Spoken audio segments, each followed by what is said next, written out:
नमस्कार शेतकरी मित्रांनो, जय जिजाऊ जय शिवराय. आज 17 डिसेंबर 2025 मित्रांनो, या ठिकाणी आपल्याला प्रशांत महासागर दिसत आहे, ज्याला आपण पॅसिफिक महासागर म्हणतो. या पॅसिफिक महासागरामध्ये अल निनो उद्भवत आहे आणि या अल निनोचे परिणाम आपण पाहणार आहोत आज. अल निनो आणि त्याचे परिणाम काय असू शकतात, काय होऊ शकतात? आता जवळपास निश्चित झालेलं आहे मित्रांनो, जुलै 2026 पासून प्रशांत महासागरामध्ये अल निनो उद्भवत आहे.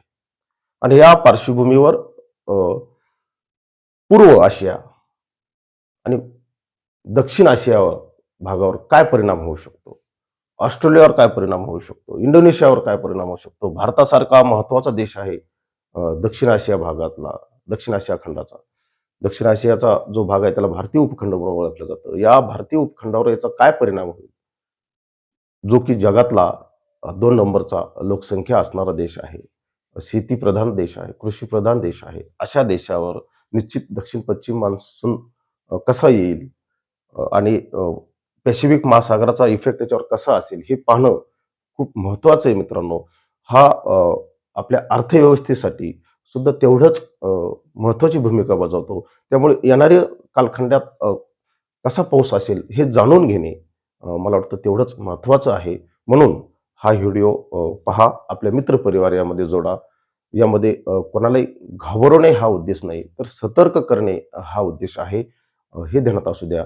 मित्रांनो, जर आपल्याला 2 महिने आधी, 4 महिने आधी जर कळालं, तर निश्चित आपल्याला आपल्या शेती पिकांचं नियोजन करता येतं. आपल्या जे आपलं बजेट आहे, त्या बजेटचं आपल्याला नियोजन करता येतं.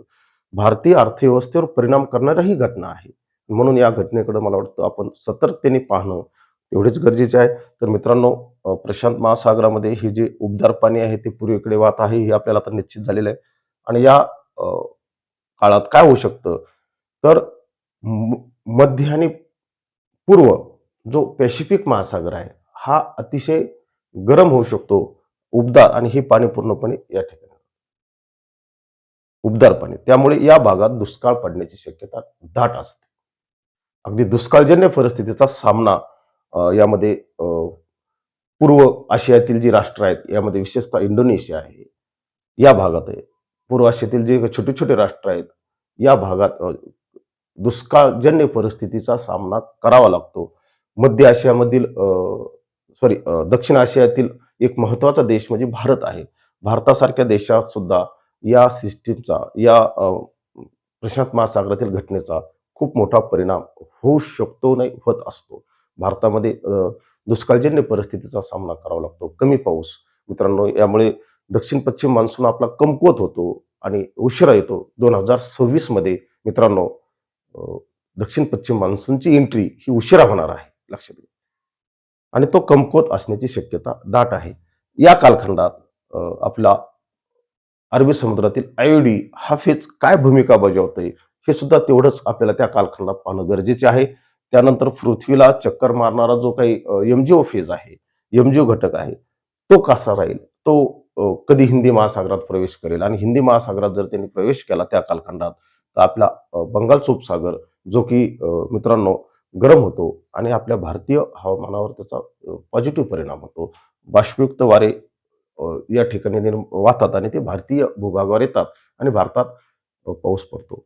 मित्रांनो, अगदी दुष्काळच पडेल, पिकांना जेमतेम असणारा पाऊस या कालखंडात पडत असतो. परंतु पावसात अनिश्चितता असते. त्याच्यात 2 पावसामध्ये प्रचंड खंड असतो. अगदी 20-20, 22-22, 25-25 दिवसाचा खंड अशा कालखंडात पडू शकतो. अवेळी पाऊस पडू शकतो. एकाच वेळी खूप पाऊस पडू शकतो. अशा विचित्र घटना अशा कालखंडात घडत असतात. म्हणून विशेषतः मित्रांनो, एवढंच लक्षात घ्या, की येणाऱ्या कालखंडातला जो दक्षिण-पश्चिम मान्सून असेल, हा कमकुवत येण्याची शक्यता आहे आणि उशिरा येण्याची शक्यता आहे. एवढंच या निमित्ताने सांगतो, थांबतो. जय हिंद, जय महाराष्ट्र.